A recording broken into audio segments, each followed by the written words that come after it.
Okay, brilliant. Morning, everyone. I'm just going to share my screen with you, and then we're going to be looking at the topic we've been working on, which is to do with inheritance. Okay, now I'm going to talk you through the basics that you've covered in the last couple of weeks, and then we're going to do some questions, and I'm going to be pausing, and you're going to read the questions, and we'll look at the questions together. But I do want you to be answering the questions, so be prepared to do that. Remember, at any point, you can pause the video, you can read the screen. That's why I've put it up there. And take your time. I'm going to go at quite a pace. You don't have to go at that pace. You've got a pause button. So we've been doing genes 2 to do with how we inherit characteristics from our parents. Okay, and we've got some key terms here: chromosomes, DNA, and genes. And it's important you understand how that all fits together. So look at my mouse pointer there. Look, you've got the cell. That's an animal cell. Looks, it's got no cell walls, just cell membrane. You've got the nucleus. This is inside the nucleus. Inside the nucleus, you have chromosomes. Okay, on the chromosomes, those little band things there, they're the genes that give you your characteristics. Remember, we looked at dominant and recessive genes give you your characteristics. And the chromosomes are made of DNA, deoxyribonucleic acid. And within the DNA, there's a code that's a recipe for your characteristics. And you inherit these from your parents. Remember, in a normal cell, there's 23 pairs of chromosomes. You get one of the pair from your mum and one of the pair from your dad. So that's one pair. Okay, so the only cells that don't have 23 pairs are sperm and egg. They've just got 23. So when the sperm meets the egg, 23 plus 23, you get 23 pairs. Okay, so genes control these characteristics, and that's how it all fits together. Take a pause and read that. Okay, so we inherit characteristics from our parents, we just said. You need to know the number of chromosomes in a normal human cell, 23 pairs. You need to get the idea sperm and egg have got half that number, so when they meet, the fertilized egg has got the correct number. DNA is this double helix shape. You know, I told you to like picture a ladder and then twist the ladder. That's a double helix shape, and that's the shape there. And it was discovered, the shape, that double helix shape, and the fact it was DNA that was responsible for passing on characteristics. They discovered the shape of the DNA in 1953, and it was scientists Watson and Crick, supported by these other scientists, Wilkins and Franklin, who in the history books they didn't get maybe the credit that Watson and Crick did. Okay, so again, pause and just have a read through that and make sure you remember it. Okay, so moving on. At some pace, we've talked about this word variation. Variation means differences between organisms, living things. Think about your friends. You're all human beings, but you don't look the same unless you've got an identical twin. And that variation it means differences. And most of the variation is because we've got different genes, different parents, different genes. They're mixed up differently. So variation. Sometimes some of the variation is caused by the environment. If you have more to eat, less to eat, more sun, less sun, you know, things can change. You can change how you have it, you can dye your hair, but that isn't your genes. That's your environment. Okay, so just have a little scan through that. Make sure you are happy with that. Hit the pause button if you need to. Okay, now when we talk about variation, there are two sorts of variation. There's continuous and discontinuous. Right, brace yourself. Continuous variation, the feature can vary over a range of values. Okay, let me give you an example. Picture being in the science room in the class, and I say, right, what's the variation for height in the room?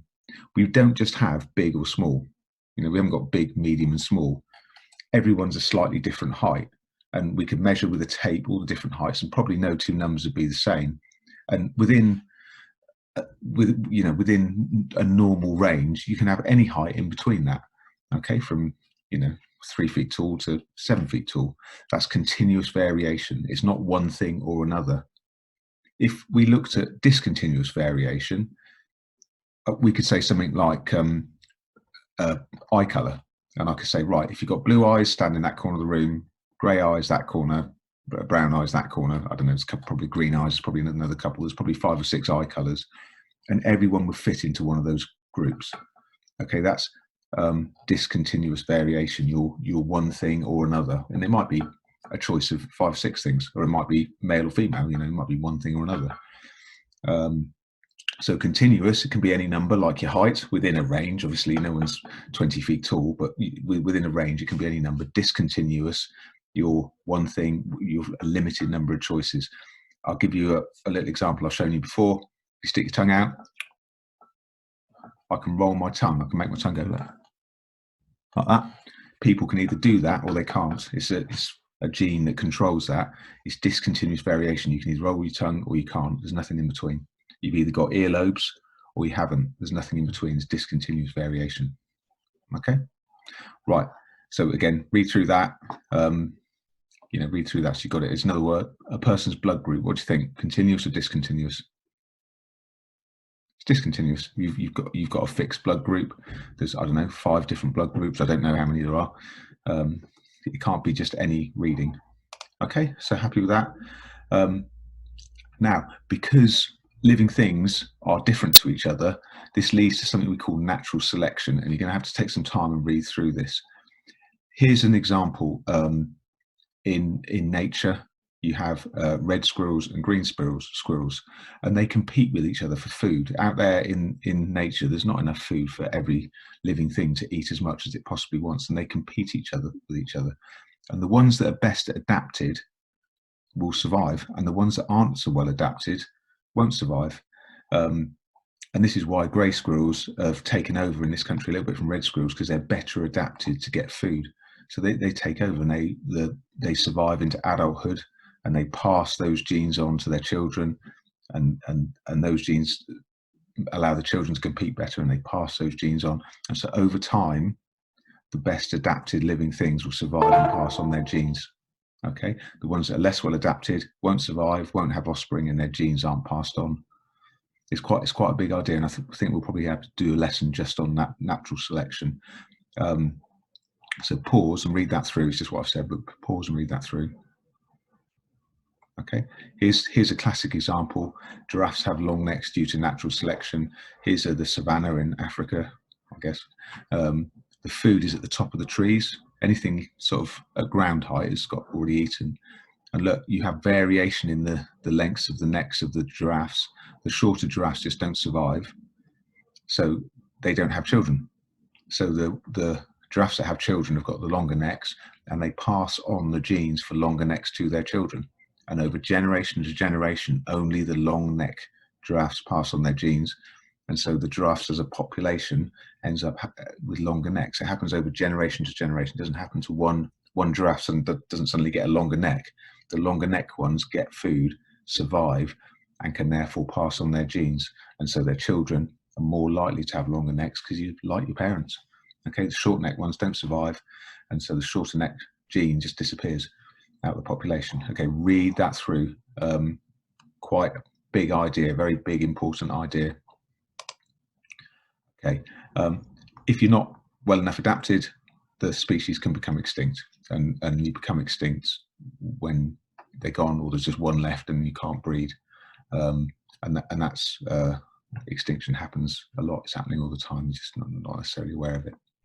Okay, so what we're going to do is we're going to flick and look at some questions on that. I've covered some new stuff, but I've also covered some stuff that we did in previous videos and previous work. So just take a pause on the video and just read through those questions, and then you might want to rewind the video and read again and have a look and see if you can think about what the answers are. Okay, so take a pause and read those questions and try the answers. Okay, so number 1, chromosomes are made of DNA and they have the genes on. Okay, number 2, Watson and Crick in 1953 discovered the structure of DNA, the double helix shape. Okay, number 3, how do you get variation with a species? It's because the animals or the plants in the species have got different genes and they might have different environments. Okay, number 4, what 2 things can cause characteristic features? Your genes, okay, and also your environment. Some are a bit both, some more one and some more the other. Okay, what are the 2 different classes of variation? Continuous and discontinuous. Right, continuous, you can be any value.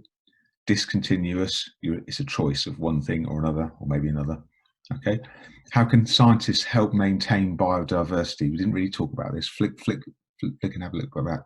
Biodiversity means the variety of living things, and you have variety in habitats. So you might plant a wild meadow, you have hedgerows, you have habitats for different living things to live in, and a habitat is a place where a living thing lives. Preserving habitats is important to keep species alive. If we cut out all the hedgerows, for instance, to make it easier for farmers to use tractors, creatures that live in hedgerows would die out and could become extinct, and that's not a good thing for biodiversity. Okay, so let's have a little look at some of these diagrams. Look, here's the labels. That thing there, look, that's the double helix of DNA. It's a chromosome, and here we've got here's the chromosome there in the nucleus, I think. Okay, so you've got your double helix DNA, you've got your chromosome there. I'm not quite sure what that one is. It looks like the chromosomes in the nucleus, maybe. Okay, so what is DNA? Remember my challenge to you? Deoxyribonucleic acid. Okay, what is a double helix? It's like that ladder shape that's twisted. It's the shape that DNA is. Okay, right, take a pause and see if you can do these ones on your own. I've jumped the gun a bit on the previous one. See if you can do these on your own. Okay, a gene is a short section of DNA. Genes are found on chromosomes. 3 examples of characteristics controlled by genes: eye color, hair color, whether you've got a lobe, whether you can roll your tongue. The list goes on. How many matched pairs of chromosomes does a fertilized human egg have? 23 pairs. 23 from the sperm, 23 from the egg, 23 pairs. What is the name given to the process that describes how genes are passed on from parents to their offspring? It's inheritance. Okay, we inherit our genes from our parents. Okay, so what we're going to do, I'll give you that one to look at. If I move my little face there so you can see it. I'm going to read through that and try that question, and we'll go through this at the start of the next one. So pause, read through that and have a go. Okay, and then I'm going to wind down the screen, pause, read through that and have a go. Okay, and I'll go through the answers on the next video. And then lastly, here's a revision summary. Just pause and just read through and just make sure you're happy with all those. Okay, and again, pause. I'm relying on you being good on the pause button for this. Okay, so pause that and have a go. Okay, so go back through. I've set you work. There's work on BBC Bite Size. You know, read through it. It's interesting stuff. You know, it is interesting stuff. So read through it and you know, pause that and have a go.